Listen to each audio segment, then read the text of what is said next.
할렐루야. 주의 이름으로 여러분을 환영합니다. 그리고 온라인상으로 예배하는 우리 성도님들을 환영합니다. 우리 전후 좌우를 바라보시면서 주의 이름으로 함께 교제하겠습니다. 주의 이름으로 환영합니다. 주의 이름으로 사랑합니다. 할렐루야. 네. 마스크를 쓰고 좀 설교를 하려는데 도저히 답답해서 안 되겠어요. 침이 거기까지는 안 튈 겁니다. 네. 그러니까 숨이 막혀갖고 도저히. 네. 우리 성삼위 하나님, 성부, 성자, 성령 하나님께서는 우리 인류를 창조하시고 또 범죄한 우리 인류를 사랑하셔서 인류를 구원하기를 원하셨어요. 그런데 인간은 스스로 구원할 길을 찾을 수가 없고 또 그런 능력도 없습니다.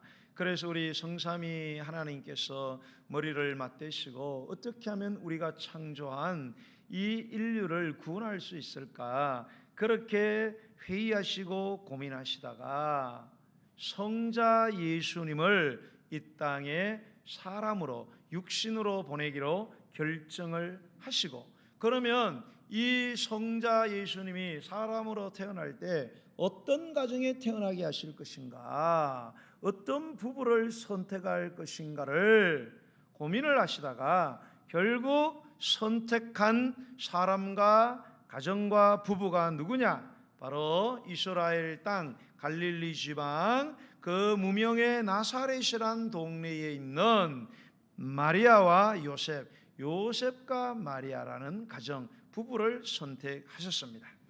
자, 이 요셉이라는 사람은 이제 결혼할 나이가 됐는데요. 유대인들의 결혼할 나이다 그럼 빠르면 13세, 늦어도 15세. 네, 우리로 말하면 조혼을 했어요. 13세에서 15세, 청소년이다 볼 수 있겠죠. 그러니까 이 요셉이라는 이 사람은 그 정도 나이였는데 직업이 뭐냐? 목수였습니다. 목수 요셉.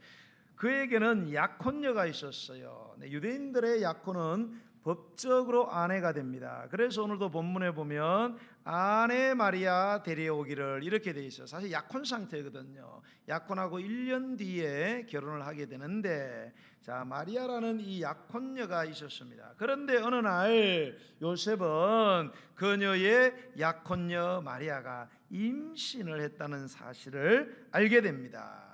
자, 여러분, 이 일이 만약에 여러분이 직접 당한 일이라고 여러분 한번 상상해 보시기 바랍니다. 자, 나하고 이제 결혼하기로 되어 있는 여자가 있는데 어느 날 임신을 했다는 겁니다. 네. 그래서 여러분, 만약에 부모님이 여러분의 아들이 이제 아들 결혼식에 며느리를 이제 얻으려고 하는데, 아이고, 며느리 될 사람이 갑자기 임신을 했다는 거예요. 그래서 놀래서 아들 붙들어 놓고 네가 과속을 했느냐 이렇게 물었더니 무슨 말씀이냐? 아버님, 어머니, 저는 과속한 적 없습니다. 그러면 이게 어떻게 된 거냐? 여러분, 그렇다면은 여러분 어떻게 되겠습니까? 기가 막히고 기절할 일이 아니겠어요? 얼마나 여러분 심정이 참담하고 비참하겠으며 얼마나 모멸감과 배신감에 떨겠습니까? 격분하고 젊은 피가 거꾸로 솟구치다 못해서 복수하고 싶은 마음까지 들지 않았겠어요? 당시 요셉은 그의 번민이 얼마나 심했는지 우리가 상상 안 해도 공감이 되지 않습니까? 수많은 날들을 불면증에 시달리면서 그렇게 고통스러워했을 것입니다.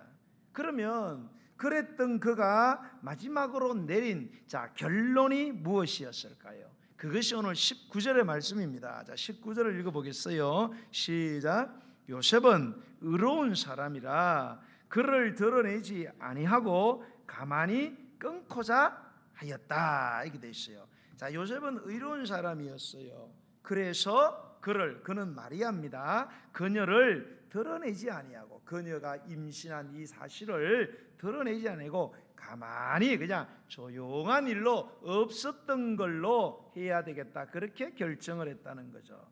자, 여기 보면 요셉은 의로운 사람이라 그랬어요. 자, 그러면 여기서 말하는 의로운 사람이란 어떤 사람일까요? 자, 당시에 그 법으로 한다면 결혼 전에 약혼한 여자가 간음을 했어요. 지금 마리아는 간음한 걸로 되어 있잖아요. 자, 그런 경우는 어떻게 하느냐? 성읍 바깥으로 일단 끌어냅니다. 마을 주민들이. 그리고 삥 둘러서서 애들은 작은 돌, 우리 청소년, 청년들은 큰 돌, 힘센 사람들은 바위 같은 큰 돌을 들어서 던지고 때리고 찍어버립니다. 그게 신명기 법이에요. 신명기에 있는 율법입니다. 마리아는 범법자고 간음자이고 사형수에 해당됩니다. 자, 율법이 말하는 이 의의 기본 원칙은 뭐냐? 여러분이 아시다시피 율법의 의의 기본 원칙, 눈에는 눈, 이에는 이, 형평성의 법칙, 동해보복법, 똑같이 해에 대해서 똑같이 갚는, 보복하는, 이게 율법이 말하는 의의 기본 원칙이에요. 그래서 잘못한 사람이 있으면 응당한 대가를 치르게 하는 것입니다. 자, 우리 보통 사람들은요, 누군가가 자기 자신에게 잘못하고 죄를 범하면은 그 사람에게 마땅한 대가를 치르게 하는 게 보통 사람이에요. 심지어는 공개적으로 그 대가를 치르게 하는 것입니다. 그렇게 함으로써 상대의 불의를 드러내고 나는 의로운 사람이다, 자신의 의로운 자신을 입증하고 싶어 합니다. 그래서 모든 사람 앞에서 나는 의롭다, 저놈이 죄인이다 그러면서 떳떳하게, 때로는 자랑스럽게 행세하려고 합니다. 자, 이게 인간의 의예요. 이게 세상이 말하는 의입니다. 세상에서 의라는 것은 잘못한 놈은 잘못한 거 응당한 대가 치르게 하는 거, 잘못한 놈을 가만히 두면 안 되고 어떻게든지 대가를 치르게 하는 거, 이게 세상의 의입니다. 하지만 요셉은 우리가 알고 있는 그런 저속하고 세속적인 의로 살아가는 사람이 아니었습니다. 자, 만일 그가 세상이 말하는 의로운 사람이었다면 자신의 의로움을 입증하기 위해서, 요셉은 마리아하고 잔 적이 없어요. 그거를 입증하기 위해서 부정한 약혼녀 마리아로 하여금 공개적인 대가를 치르게 하는 게 그가 율법적으로 옳은 것입니다. 마리아는 마땅히 부끄러움을 당해야 되는 거고요, 그녀는 사형을 당해야 됩니다. 하지만 요셉은 이런 자기의 의를 포기하고 마리아를 보호하고 그를 살려주기로 결정을 했습니다. 자, 마리아의 이 일은 그냥 넘어갈 일이 아니잖아요, 여러분. 나하고 결혼하기로 굳게 새끼손가락을 걸고 도장으로 찍고 복사를 했는데 지금 요셉은 마리아가 다른 여자하고 잤다고 지금 생각하는 거 아니에요, 그죠? 이 상황은 나중에 천사가 와서 아니다 그러니까 알았지. 이 소식을 들었을 때는 엄청난 충격하세요. 어떤 놈하고 잤냐 이거예요. 그냥 넘어갈 일이 아니잖아요. 그런데 그냥 넘어가기로 했어요. 그리고 드러내지 않기로 했어요. 드러낸다는 게 뭐예요? 공개적으로 수치당하게 하고 공개적으로 처형시켜 버리는 거예요. 그렇게 하지 않고 그냥 가만히 끊고자 했어요. 은밀하게 파혼 절차, 이혼 절차를 밟기로 결정을 했어요. 왜요? 그렇게 빨리 결정을 해야 같이 잔 놈하고 빨리 결혼해서 배가 부르기 전에 이렇게 해서 마리아를 살릴 수 있거든요. 마음이 고와요, 안 고와요? 마음이 참 착하지요, 요셉이 보면은. 그래서 내가 이 부정한 내 약혼녀를 그래도 내가 살려야 되지 않겠나? 살릴 수 있는 건 나밖에 없다. 여러분, 성경이 말하는 진정으로 의로운 사람이란 상대방의 잘못을 드러내고 폭로하는 그런 사람이 아닙니다, 여러분. 잘 이해를 하셔야 돼요, 여러분. 여러분, 오히려 상대방의 잘못과 허물을 덮어주고 감추어주는 사람이 의로운 사람이라는 사실을 여러분 일단 반드시 기억해야 돼요. 성경이 말하는 진정한 의, 율법에 왜 눈에는 이에는 이라고 했느냐?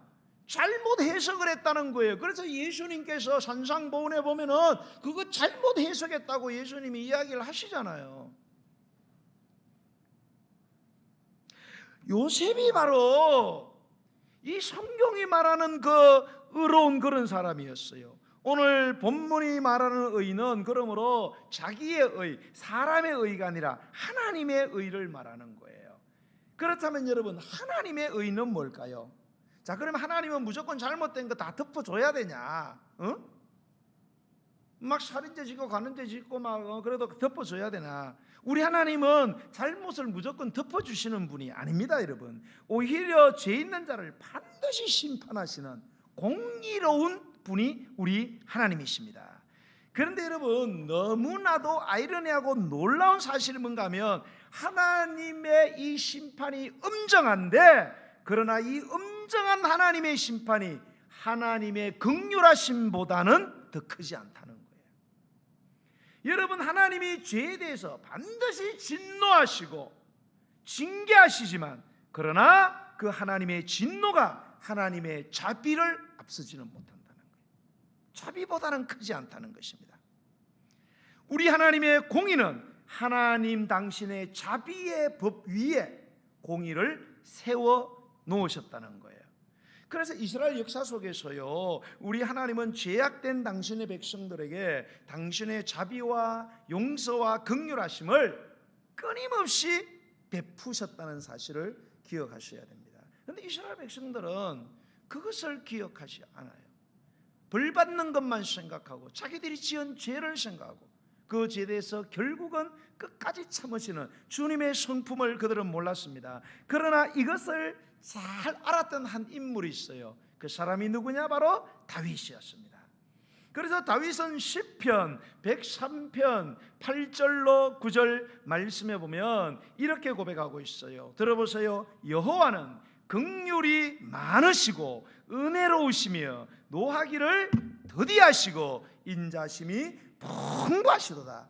자주 경채가지 아니하시며 노를 영원히 품지 아니하시리로다. 할렐루야. 다윗은요, 내가 믿는 여호와는 긍휼이 많은 분이라네. 은혜로우시고 노하기를 그냥 느릿느릿하게 하시고, 그리고 인자심이 풍부하다는 거예요. 그리고 자주 경채가지 않는다. 자주 경채하지 않는다는 건 뭔가 하면 두고 꾸짖지 않는다, 그런 뜻입니다. 여러분, 우리는 누군가 나한테 해코지하고 그러면은 만날 때마다 두고 생각하고 두고 말하잖아요. 20년 30년 전까지도 너 그때 그날 그랬지 두고 하잖아요. 우리 하나님은 한두 번 하고 치운다, 이 말입니다. 예. 그리고 영원히 노를 품지 않는다는 것은 잠시 잠깐만 노여워할 뿐이다, 그런 뜻입니다. 네, 우리의 죄에서 노하지 아니하시면 우리 하나님은 죄를 좋아하시는 분이시잖아요. 우리가 하나님은 죄를 싫어하시니까 죄에 대해서 분노하십니다. 그러나 잠시 잠깐뿐이에요. 왜? 너무 긍휼과 사랑이 많으시기 때문에. 이게 다윗의 고백이에요. 여러분, 하나님이 왜 다윗을, 성경에 보면요, 이 하나님이 이 다윗에게 놀라운 그 고백을 합니다. 그게 뭐예요? 다윗은 내 마음에 합한 사람이다. 내 마음에 맞는 사람, 내 마음에 쏙 드는 사람이라는 거예요. 그리고 다윗은 내 뜻을 다 이루어 주리라, 그렇게 했어요. 다른 사람은 몰라도 다윗은 내가 뭘 원하든지 다윗은 다 내 소원을 들어줄 수 있는, 그만큼 다윗을 사랑했어요. 야, 그러면 하나님이 왜 다윗을 이렇게 사랑했을까? 구약의 많은 인물이 예수 그리스도를 예표합니다. 그 중에 가장 강력한 인물은 다윗입니다. 모세도 아니고 아담도 아니고 다니엘도 아니고 다윗이에요. 다윗의 왕국이 하나님의 나라를 예표합니다. 어떻게 해서 다윗을 이렇게 다윗이 뭐 잘났냐? 다윗이 뭐 정말로 실수가 없냐? 아닙니다. 성경을 보면 다윗이 굉장히 부족하고 실수도 많이 하고 심지어는 돌이킬 수 없는 그런 죄도 범해요. 자기의 33인의 특수부대의 한 사람, 햇사람 우리야 개종까지 하고 귀화를 했어요. 그러면서까지 다윗의 생명을 위해 자기의 생명을 바치려고 한 사람의 그 마누라를 빼앗아가지고 임신시키고, 그리고 그 남편에게 잠자게 해가지고 임신 사실을 숨기려고 하다가 안 되니까 남편을, 우리아를 전쟁터 뭡니까? 가장 치열한 곳에 보내서 죽여버리고, 그리고 데려가서 살았단 말입니다. 그런데 어떻게 하나님이 다윗을 이렇게 사랑할 수 있습니까? 이 다윗이 비록 이런 부족하고 죄악을 범했지만 그는 이 하나님의 하나님이 얼마나 자비로우시고 긍휼이 많으신 분이라는 것을 정확하게 알고 있었고, 또 그가 그런 하나님의 마음에 품은 그런 의로운 삶을 살아가는, 또 살아가려고 애쓰는 성품의 소유자였기 때문에 하나님은 그를 극찬하셨고, 또 구약 성경에서 유일하게 너는 내 아들이라 이렇게 부른 사람은 다윗밖에 없어요. 얼마나 사랑하기는, 너는 내 아들이라, 이렇게 그만큼 다윗을 사랑했다는 거예요. 왜? 그가 하나님의 성품을 품고 있었기 때문에. 여러분, 오늘 본문의 요셉도 이 하나님의 성품을 알았어요. 그리고 이 하나님의 성품을 소유한 사람이었습니다. 그렇지 않고서야 어떻게 젊은 피가 펄펄 끓는 나이에 약혼녀 마리아의 부정한 임신 사실을 알고도 이게 화가 머리끝까지 미칠 일 아니에요, 여러분. 그럼에도 자신의 감정대로 행동하지 않을 수 있었단 말입니까? 그러나 요셉은 그렇게 하지 않았어요. 사람의 의의 잣대를 들이대지 않았어요. 그랬으면 복수의 칼을 뽑아서 겨누어야 되잖아요. 그러나 그 대신에 부정한 약혼녀에 대해서 긍휼과 용서의 마음을 가졌다는 것입니다. 요셉은 자기의 의, 사람의 의가 아닌 하나님의 의를 따라 살아가기로 결정을 했다는 거예요. 여러분, 우리 인간은요 본성적으로 자기 의에 빠지게 돼 있어요. 이게 뭔가 본성적으로 나는 너보다 의롭다 이런 생각을 한다는 거예요. 그래서 우리는 누군가가 뭔가를 잘못하면, 야, 양심이 있으면 네가 그렇게 이야기하냐, 이렇게. 이게 뭔 말입니까? 내가 너보다는 더 양심적이야, 그런 뜻이잖아요. 안 그래요, 여러분? 그래서 네가 양심도 없는 놈, 그 뭐야? 나는 양심이 있다는 거죠. 나는 너보다는 어렵다. 인간은 본능적으로요 자기가 옳은 줄 알아요. 자기는 어렵다고 생각해요. 그래서 죄를 범한 사람, 심지어는 내 마음에 들지 않는 사람, 그런 이유만으로도요 상대방을 미워하고 비난합니다. 더 나아가서는 정죄하고 심판하는 자리에 서고 싶어요. 왜요? 자기 의에 빠져서 그런 거죠.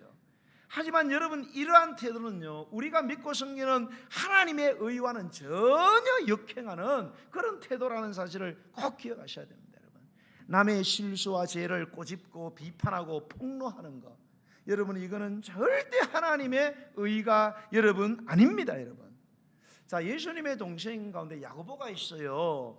이 야고보라는 분이 성경을 하나 기록했잖아요, 그죠? 그게 야고보서예요. 그 야고보서에 보면 우리 믿는 자들에게 이 야고보가 이렇게 권면합니다. 야고보서 1장 19절로 20절에 보면 이렇게 되어 있어요. 자, 제가 읽겠습니다. 내 사랑하는 형제들아, 너희가 알지니. 떴네. 같이 읽겠습니다. 시작.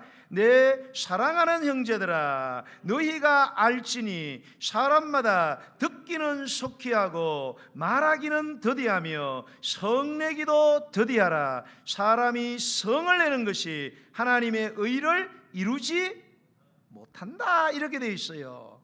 내 사랑하는 형제들아, 너희는 반드시 알아야 된다는 거예요. 뭐예요? 사람마다 듣기는 속히 하고 말하기는 더디한데 성내기도 더디하라는 거예요. 왜? 성내는 것이 하나님의 의로움을 하지 못한다? 이루지 못한다. 하나님의 의를 이루지 못한다는 건 하나님의 의를 나타내지 못한다. 하나님이 의로운 분이라는 것을 나타내지 못해요. 여러분, 왜 성내요? 여러분, 상대방 앞에서 왜 성내요? 뭔가 잘못했다고 생각하라 성내는 거 아니에요, 그죠? 내가 봤을 때 옳지 않다고 생각하는 거예요. 그래서 성을 내는 거예요. 그리고 판단하는 거예요. 그리고 들추어내는 거예요. 그게 하나님의 의를 드러내지 못한다는 거예요. 하나님이 의로운 분이라는 것을 오히려 하나님 영광 욕먹이는 일이라는 거예요, 그게요. 사랑하는 성도 여러분, 하나님의 의는 상대를 비판하고 판단하고 정죄하는 말을 하고 성내는 것을 더디하는 것입니다, 여러분. 하지만 자기 의에 빠진 사람들은 상황을 제대로 알아보지도 않은 채 상대방을 성급하게 생각하고 판단하고 정죄합니다. 자, 여러분, 왜 내가 다른 사람들이 하는 행동을 보고 성급하게 판단하고 잘됐다 잘못됐다, 왜 우리가 손가락질하고 너 그러면 안 되지, 양심적으로 살아라, 왜 이런 일을 할까요? 왜 우리는 다른 사람을 비판하고 정죄할까요? 그 사람이 비판받고 그 사람이 정죄받을 만한 일을 했기 때문에 그럴까요? 자, 여러분, 교회가요 확 시끄러워질 때가 있어요. 한국 교회가 한때 엄청 시끄러웠습니다. 네, 이 전환기가 있었죠, 그죠? 네, 이제 1세 목회자 제 1세대들이 이제 목회 나이가 차서 끝나고 이제 후임 목사를 이제 데리고 와가지고 이제 교체하는 이 시기에 이 후임 목사하고 물러나는 이원로 목사하고 이 싸움 때문에 막 교회가 피를 튀기고 막 깡패들 불러오고 막 성도끼리 막 의자 던지고 막 예배 시간에 막 소리 지르고 시끄러웠어요. 왜 그럴까요, 여러분? 교회 안에 시끄럽게 될 만한 문제가 있어서 그럴까요? 여러분, 교회가 시끄러운 거는 교회에 무슨 문제가 많아서 시끄러울까요? 절대 그게 아니에요, 여러분. 속으시면 안 돼요, 여러분. 세상도 마찬가지, 교회도 마찬가지고요. 시끄러운 이유는, 싸우는 이유는요, 저 국회에서 막 대판 싸우잖아요. 동물국회 되고. 기도 좀 많이 해주세요. 모이면 싸워요. 모이면 싸워. 수십 년 전 것까지 가족들, 자식들까지 다 퇴직해가지고 막 다 폭로하고 까발리고 국회가 조용할 날이 없어요. 왜요? 문제 때문에 그런 것 같죠? 교회가 시끄러운 게 문제 때문에 그런 것 같죠? 천만에요. 문제 때문에 시끄러운 게 아니에요. 교회가 그 문제를 풀 수 있는 뭐가 없어요? 사랑이 없기 때문에 그래요. 여러분 자식이 만약에 교회 안에서 여러분이 언성 높여서 집사님 그러면 되겠습니까? 하는 것을 여러분 자식이 만약에 그래도 그렇게 하시겠어요? 그렇게 처리하시겠어요? 이거 문제 때문에 싸우는 게 아니에요, 여러분. 문제 때문에 내가 어렵다는 게 아니고 내 마음에 긍휼한 마음이 없다. 교회가 긍휼한 마음이 없으니까. 그러니까 여러분, 자기 의의를 드러내고 성급하게 소리치고 판단하고 그런 것입니다. 그래서 하나님께서는 이 긍휼 없는 자기 의의에 빠져있는 사람들에 대해서 야고보서 2장 13절에 이렇게 경고하고 계세요. 띄워주세요. 야고보서 2장 13절 함께 읽어보겠습니다. 시작. 긍휼을 행하지 아니하는 자에게는 긍휼 없는 뭐가 있으리라? 심판이 있으리라. 긍휼은 심판을 이기고 자랑하느니라. 그래, 네가 긍휼이 없다는 게 뭐예요? 내가 의롭다는 거 아니에요. 너 한번 그렇게 봐라. 너 하나님 앞에 섰을 때에 너가 심판받을 때 너 하나님의 긍휼을 입지 못해. 매정하게 날카롭게 칼날처럼 너를 심판할 것이다.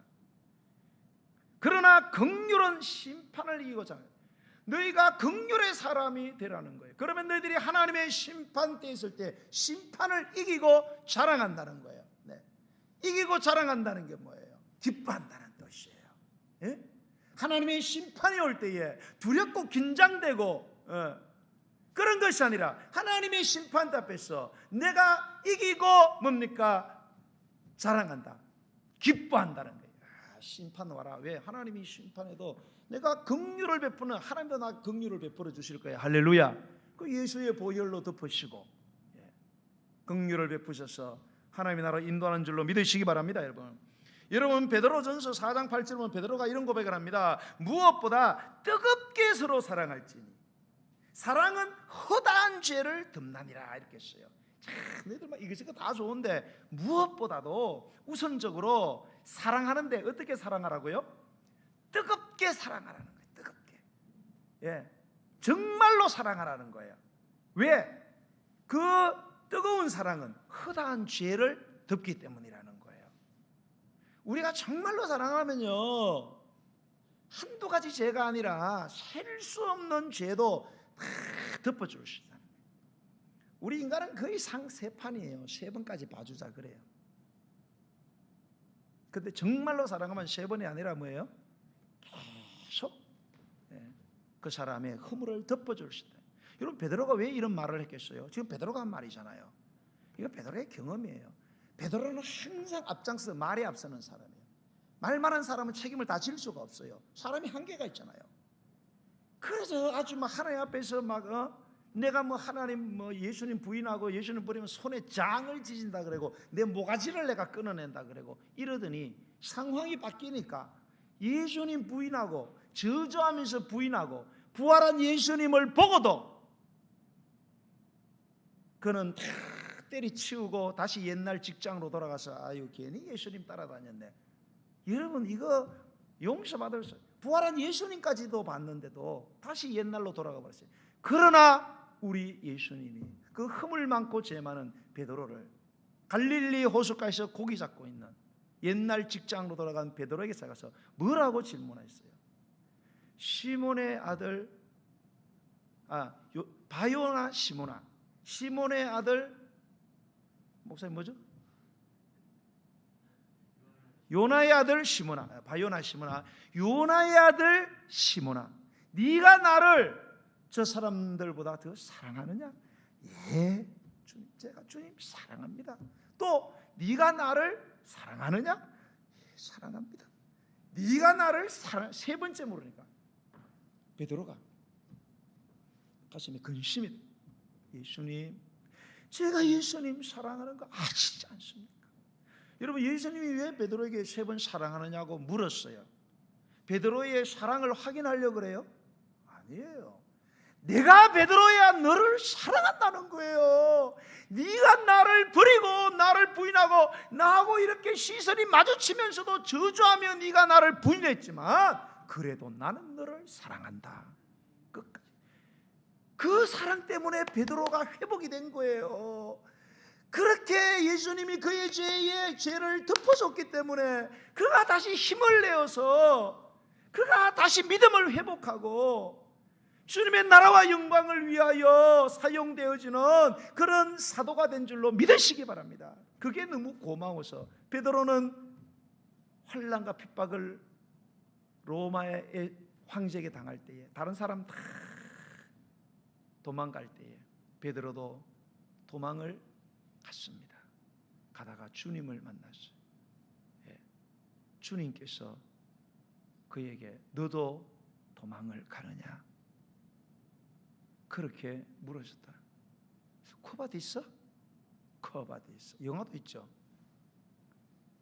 너마저 도망가냐? 거기서 베드로가 깨닫고 다시 로마로 들어가서 십자가에 못 박힐 때 주님은 똑바로 날 위해서 십자가에 똑바로 박힌, 나는 똑바로 못 박힐 자격, 거꾸로 십자가에 못 박아달라고. 그 거꾸로 순교했지 않습니까? 왜? 그 하나님의 사랑 때문에, 그 예수님의 사랑 때문에. 사랑하는 성도 여러분, 오늘 우리는 성삼위 하나님께서 왜 요셉을 인류의 구원자로 이 땅에 오시는 예수님의 아버지로 그렇게 선택을 했을까? 여러분 깊이 묵상해 보시기를 바랍니다. 여러분, 예수님이 누구예요? 삼위일체 하나님 가운데 제2위 성자 하나님이세요. 우리 예수님은 만물의, 우주 만물의 창조자이세요. 만왕의 왕이세요. 만유의 주인이 되세요. 자, 이 정도면 이 예수님에 걸맞는 아버지가 되려면 여러분 얼마나 대단한 분이어야 되겠어요. 거기에 걸맞는 아버지는 대단한 사람이 선택돼야 되잖아요. 그러면 요셉이 선택이 됐는데 그럼 요셉은 그런 대단한 사람이냐? 아니었다는 거예요. 여러분, 요셉은 여러분 누군지 잘 아시잖아요. 그는 갈릴리 지역의 나사렛에 살고 있어요. 갈릴리다 그러면 오늘날로 말하면 옛날에 우리가 서울에서 제일 못 사는 동네가 어디였어요? 봉천동 판잣집이었잖아요. 우리 교회가 이전하기 전에 있었던 그 호원동이요, 의정부에서 제일 가난한 곳이었어요. 밀리다가 갈 데 없으면 거기 왔습니다. 그렇게 힘들게. 여러분, 이 갈릴리 나사렛이 그런 곳이에요. 거기에 무명의 사람이 누구냐? 요셉이에요. 그리고 요셉이 직업이 뭐였다고요? 목수예요. 목수는 우리나라 조선시대로 말하면 쌍놈이란 말입니다. 쌍놈. 양반이 아니에요. 신분이 쌍놈이에요. 여러분, 어떻게 그런 그가 예수님의 아버지로 선택이 되었을까? 어떻게 성삼위 하나님은 이런 형편없는 사람을 예수님의 아버지로 선택했을까? 그 이유가 뭐냐? 딱 한 가지예요. 그가 어떤 부귀 권세를 가지고 있었기 때문에 그를 선택한 게 아니잖아요.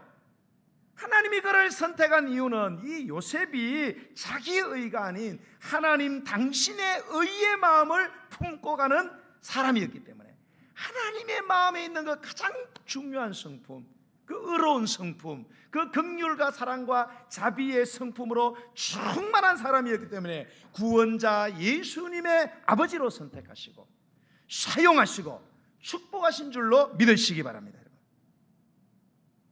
여러분, 예수님은 분명히요 이런 아버지 요셉 밑에서 자라면서 영향을 받았을까요? 안 받았을까요? 영향을 받게 돼 있죠. 여러분, 자식은 부모를 닮게 돼 있어요. 예. 여러분, 단지 아버지에게 목수의 일만 배운 게 아니겠죠. 하나님에 대해서, 하나님의 말씀에 대해서, 무엇보다도 하나님을 섬기고 특히 하나님의 성품에 대해서. 아들 예수야, 하나님이 어떤 분이신지 아니?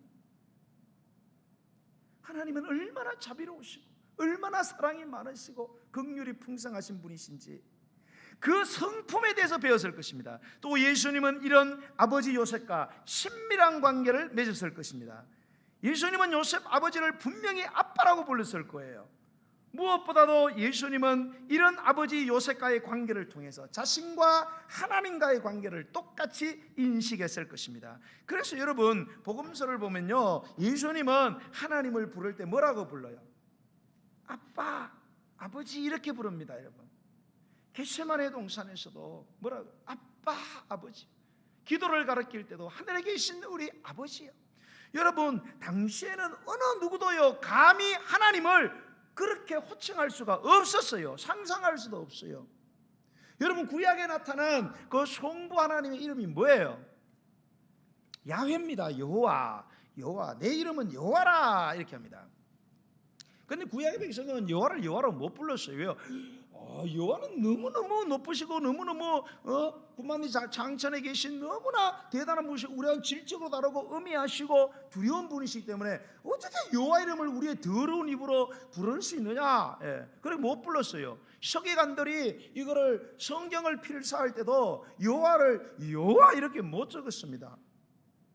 근데 여호와 이름 나오면요 목욕 제기하고, 그리고 여호와를 어떻게 부를 수 있냐? 우리 더러운 입으로 더러운 손으로 이렇게 할 수 있냐? 뭐라고 써요? 아도나이 이렇게 썼어요. 아도나이 이렇게 쓰자 우리가.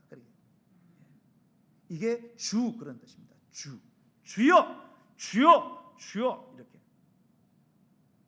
그런데 우리 예수님은 와서 하나님을 보고 주여 이렇게 하지 않는 거예요. 왜요? 아버지, 아빠 이렇게 부르는 거예요. 그만큼 예수님은 하나님을 가깝고 친밀한 분으로 인식을 했고요, 그렇게 대면했고 그렇게 교제했고요, 제자들에게 그렇게 가르쳤다는 거죠. 여러분, 예수님께서 말씀하신 비유들이 많아요, 그죠? 그 중에 정말 우리의 마음을 따뜻하게 하는 비유가 하나 있어요. 그게 뭐예요? 탕자의 비유. 기억나죠? 탕자의 비유. 거기 보면 누가 나와요?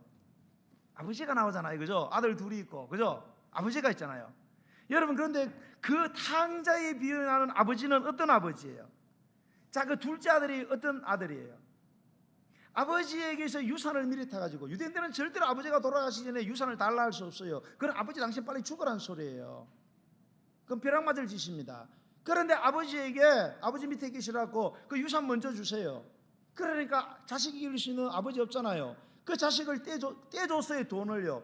갖고 바로 외국으로 도망갔습니다. 비행기 타고 가가지고 사업 벌이면서 돈 지 멋대로 쓰고, 클럽에 가고, 뭐 어디 가서 돈을 창녀들에게 다 넘겨버리고, 나중에 완전히 알거지가 되어가지고, 나중에 결국은 뭡니까? 아버지를 기억하고 돌아올 때에 돌아오는 그 아들에게 아버지가 어떻게 했습니까?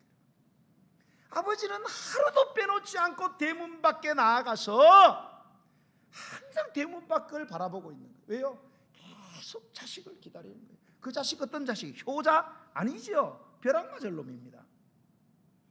그런데도 끝까지 기다리고 긍휼히 여기고 용서하고 그 아들이 저 멀리 보일 때에 아들은 막 오면서 막 연습을 하는 거예요. 아버지 만나면 뭐라고 말할까? 아버지 나는 자식도 아닙니다. 나는 인간도 아닙니다. 나는 당신의 종도 아닙니다. 종으로 그냥 나를 쓰시오. 이렇게 막 암송하고 오고 있는 자식에게 막 달려가지고 아들아 그러면서 그 누더기 옷을 입은 더러운 옷 입은 자식을 그냥 끌어안고 그 더러운 볼에다가 뽀뽀를 하고 키스를 하고 그리고 집으로 데려가서 종들을 불러가지고 야 빨리 목욕시키고 좋은 옷 입히고 신발 신기고 반지 끼우고 그리고 저 주변 이웃 사람들에게 빨리 초청장 보내라. 죽었던 우리 아들이 돌아왔다. 살찐 짐승과 소를 잡아라. 잔치를 벌여라. 우리는 어떻게 합니까? 우리는 그런 자식이 있으면은 돌아오면 뭐라 그래요? 완전히 알거지 되게 돌아오면은 그냥 속이 시원하다. 부모 말 안 듣더니 팍 막 이놈 자식 그만. 들어가서 방구석에 들어요. 코로나 때 2주 격리되는 것처럼 2주 격리하라고 막 이러면서 그런 말 합니다. 여러분 이 아버지가 그런 말을 합니까? 한마디도 이 아들의 과거의 잘못에 대해서 언급하지 않습니다. 너무 놀랍지 않습니까? 여러분 이 비유 속의 아버지는요 그 당시 예수님이 살아가는 그 당시의 아버지의 상으로서는 상상할 수 없는 아버지의 모습이었어요. 그 당시 아버지는 그런 아버지가 없어요. 저와 여러분 여기도 다 저보다 연배이신 분들이 거의 대부분이잖아요. 여러분의 아버지 어떠셨어요? 다 음하고 무슨 회초리를 들고 저도 우리 아버지한테 회초리로 수만 대를 맞았을 거예요. 작은 일도 그냥 나무래서 뭐 장에 가시면은 막 하루에 막 한 자를 100자씩 외우라 그러고 술 드시고 와가지고 100자 적는데 한 자로 틀리면 막 회초리로 종아리를 때리고 그리고 학교 갔다가 막 집에 갈 때는요 집이 막 한 벌써 막 몇백 미터 남아서 막 가슴이 막 두근두근합니다. 왜요? 또 오늘 또 얻어 터지는 거 아닌가 싶어요. 제가 어렸을 때 말을 많이 더듬었잖아요. 말을 많이 더듬었어요 제가요. 그래서 말을 못했어요. 친구들하고는 말이 되는데 이게 어른이 있으면 말을 못했어요. 아저씨 이거 있잖아. 제가 이랬어요. 제가 초등학교 1학년 때부터 대학원까지 계속 반장을 했어요. 안 믿으시는 분위기인데 반장이 뭘 해야 돼요? 차력경이잖아요. 선생님이 들어오면 막 긴장이 돼요. 노는 시간 10분 있잖아요. 끝나고 이제 종 땡땡 치고 시작되면 가슴이 막 두근두근 왜요? 선생님이 들어오면 살아있는데 차렷 애들이 다 오고 교무실에 또 반장들 많이 부르잖아요. 교무실에 가면 말을 못하는 거예요. 그게 우리 보통 아버지들. 예수님 시대는 얼마나 더 심했겠어요, 여러분. 그런데 어떻게 예수님은 이런 아버지의 비유를 말씀하실 수 있었겠습니까? 이것은 육신의 아버지 요셉과 결코 무관하지 않다는 거죠. 예수님의 어린 시절의 아버지 요셉은 두 팔을 벌려서 아들을 안아주는 그런 자상한 아버지였다는 거예요. 이러한 아버지 요셉의 성품과 삶은 예수님의 성품과 예수님의 사역에 결정적인 영향을 미쳤다는 거죠. 아버지 요셉의 의로운 성품은 예수님 속에도 고스란히 전이 되었다는 거예요. 그래서 예수님은 아버지 요셉처럼 하나님의 의를 이루는 삶을 살 수 있었고 십자가에서 마지막 숨을 거두시는 전에도 자신들을 저주했던 무리, 그들이 누굽니까? 예수님이 고쳐주시고 입혀주시고 용서해주시던 그들이에요. 그런데 원수들의 선동에 이끌려가지고 자기를 저주하는 그들을 향해서 누가복음 23장 34절에 아버지 저들의 죄를 사하여 주옵소서. 자기들의 하는 것을 알지 못합니다. 이런 용서의 기도를 드릴 수 있게 된 것은 그의 아버지 요셉의 성품을 그가 배웠기 때문인 줄로 믿으시기 바랍니다. 여러분, 이 성품과 성격은 좀 달라요. 중요한 차이가 있어요. 성품이라는 건 좀 타고나는 거예요. 그리고 어렸을 때부터 축적되어 가지고 완전히 습관화된 것들이에요. 그래서 뭐 정직성이라든지 성실, 여러분 정직하고 성실한 게 한 번에 되는 게 아니잖아요, 그죠? 마음 먹는다고 정직해져요? 안 돼요. 이거는 타고나든지 어렸을 때부터 축적이 돼야 돼요. 수십 년 동안. 이게 성품이에요. 정직성, 그리고 성실함, 신뢰성, 의로움. 이걸 1차적인 인간성이라, 이렇게 1차적인 인간성. 이거를 성품입니다. 성격은 뭐냐? 2차적인 인간성입니다. 어떤 환경들에 의해서 만들죠. 그 사람의 성격이 외향성이냐, 내향성이냐, 주도적이냐, 소극적이냐, 이런 것들, 개성이죠, 개성. 여러분, 우리 사람에게 필요한 거는 이 성격, 개성이 중요한 게 아니고요, 여러분. 1차적인 인간성, 성품이 중요한 거예요. 여러분, 요셉은 하나님의 성품, 즉 긍휼과 자비, 아가페의 사랑의 성품을 가진 사람이었다는 거예요. 이러한 요셉, 아버지 요셉의 성품은 예수님의 성품 형성의 결정적인 바탕이 되었다는 거죠. 밑거름이 되었다는 거예요. 여러분, 나무들이 그름이 없으면 못 자라잖아요. 예수님의 성품이 어떻게 해서 그렇게 자라났느냐? 아버지 요셉의 성품이 밑거름이 되었다는 거예요. 여러분, 성경에 보면요, 예수님 아버지 요셉에 대한 기록이 많아요, 적어요? 별로 없어요. 조금 나다 치아요. 그래서 학자들은 아버지가 일찍 세상을 떠난 것으로 그렇게 보고 있습니다. 하지만 요셉은 일찍 죽었지만 그 요셉의 영향력은 엄청났습니다. 그의 삶의 영향력은 결국 아들 예수님으로 하여금 하나님의 위대한 구원의 역사를 이루는 일에 결정적인 역할을 하게 되었습니다. 이처럼 예수 그리스도를 통한 하나님의 거대한 구원의 역사는 의로운 무명의 한 사람, 요셉이라는 사람의 성품과 삶에서부터 출발되었다는 사실을 여러분 기억하시기를 바랍니다. 여러분, 이것이 오늘 우리가 성탄을 이제 우리가 맞이하면서 우리의 영혼의 뼛속까지 새겨야 되는 교훈이요, 하나님의 음성인 줄로 믿으시기 바랍니다. 여러분, 요셉이 만약에 이 의로운 성품을 갖고 있지 않고 그 소리 듣자마자 그냥 분노해가지고 이거 다 폭로했더라면, 여러분, 마리아는 임신한 채로 비참하게 죽게 되었고, 꼭 마리아만 죽습니까? 뱃속에 애도 죽잖아요. 그러면 인류 구원은 물 건너 간 것입니다. 여러분, 우리는 이 성탄의 기쁨을 들을 수도 누릴 수도 없게 되는 것입니다. 그러므로 성도 여러분, 우리가 성탄을 준비하면서 맞이하면서 어떤 성품의 사람이 되어야 될까를 여러분 진지하게 자문해 보시기를 바랍니다. 하나님의 의로운 성품, 요셉의 의로운 성품, 예수님의 죽기까지 우리를 사랑하신 그 의로운 성품을 품고 그 성품을 드러내며 그 성품으로 살아가는 이번 성탄이 되기를 아기 예수님의 이름으로 간절히 축복합니다. 우리 찬양하면서 준비하신 예물을 하나님께 드리겠습니다. 오늘 우리가 부를 찬양은 큰 죄에 빠진 나를 주 예수 건지자, 그 넓은 품에 다시 품으신 은혜는 저 바다보다 깊고 저 하늘보다 높다. 우리 찬양 드리겠습니다.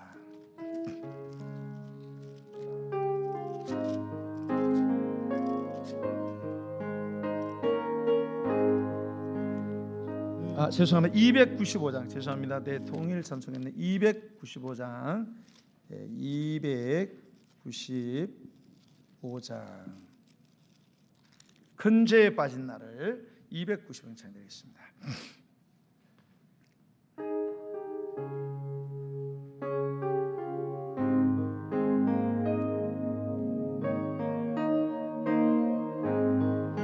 큰 죄에 빠진 나를 주 예수 건지사, 그 넓은 품에 다시 품으신 은혜는 저 바다보다 하겠고 저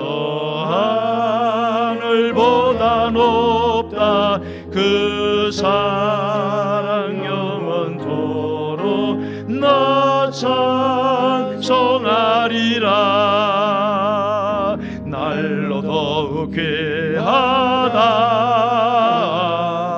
날로 더욱 귀하다 한이 없이 넓은 우리 주의 사랑 날로 더욱 귀하다. 옛날에 유대 땅에 주 예수 다닐 때 그 은혜 받으려고 큰 물이 모였네. 눈 먼 자 병든 자를 다 고쳐주셨으니 나 같은 죄인 가집 그 은혜 받도다. 날로 더욱 귀하다 날로 더욱 귀하다 한이 없이 넓은 우리 주의 사랑 날로 더욱 귀하다. 주 크신 사랑으로 만 백성 위하여 그 십자가의 고난 다 받으셨으니 그 속죄 받은 성도 큰 소리 함께 높여 온 천지 울리도록 주 찬송하리라. 날로 더욱 귀하다 날로 더욱 귀하다 한이 없이 넓은 우리 주의 사랑 날로 더욱 귀하다 날로 더욱 귀하다 날로 더욱 귀하다.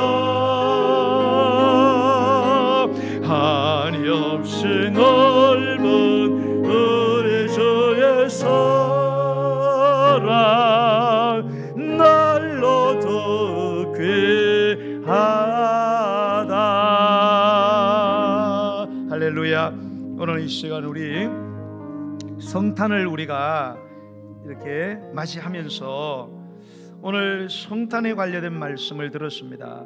오늘 이 성탄의 기쁨이, 이 구원의 은혜가 어떻게 해서 우리에게까지 미치게 되었나요? 그것은 바로 요셉이라는 그 무명의 한 사람, 그 천안한 사람, 그러나 하나님의 의를 그 마음에 품었던 그 한 사람 요셉 때문에 이 놀라운 위대한 구원의 역사가 시작이 되었다는 거죠. 사랑하는 성도 여러분, 오늘 이 시간 하나님은 우리에게 바로 요셉이 품었던 이 하나님의 의, 긍휼이 많으시고 자비하심이 풍성하시며 영원히 노하지 아니하시고 성내기를 더디하시며 끝까지 우리를 품으시는 하나님, 이 주님의 아름다운 성품, 이 의로운 성품, 이 사랑과 자비의 성품을 주여 우리가 품게 하여 주시옵소서. 그래서 이 성품으로 교회를 섬기고 죽어가는 영혼들을 섬기는 자가 되게 하여 주옵소서. 그래서 우리 안에서 역사하시는 하나님의 놀라운 구원이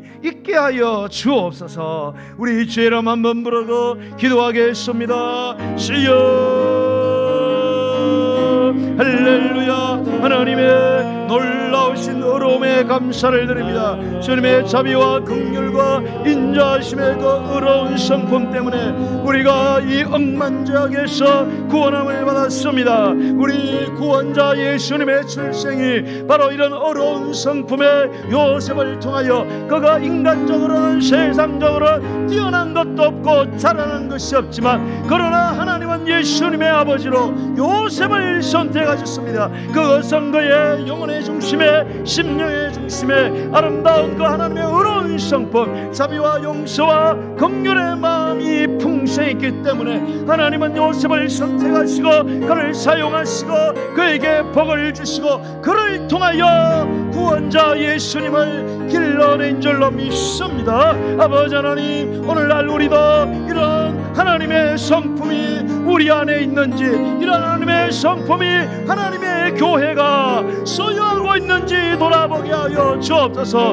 너무나도 무정하고 너무나도 차갑고 너무나도 무관심하고 너무나도 시끄러운 이 하나님의 교회가 오늘날 이 하나님의 의로운 성품을 회복하게 하여 주옵소서. 그래서 참으로 이곳에 하나님의 사랑과 자비가 넘쳐나게 하시고 범죄하고 허물 많은 인생들이 이곳에 와서 그 하나님의 사랑으로 섬기고 사랑하는 우리 성도들을 통하여 하나님을 만나고 하나님을 깨닫고 하나님의 백성이 되어지며 하나님의 사역을 감당하는 정결한 인물로 완전히 변화되어질 수 있도록 주여 역사하여 주옵소서. 그럼에도 불구하고 날 사랑하시는 내 하나님의 사랑은 나의 모든 걸 덮고 그럼에도 불구하고 날 안아주시는 내 하나님을 부를 때 아버지라. 그럼에도 불구하고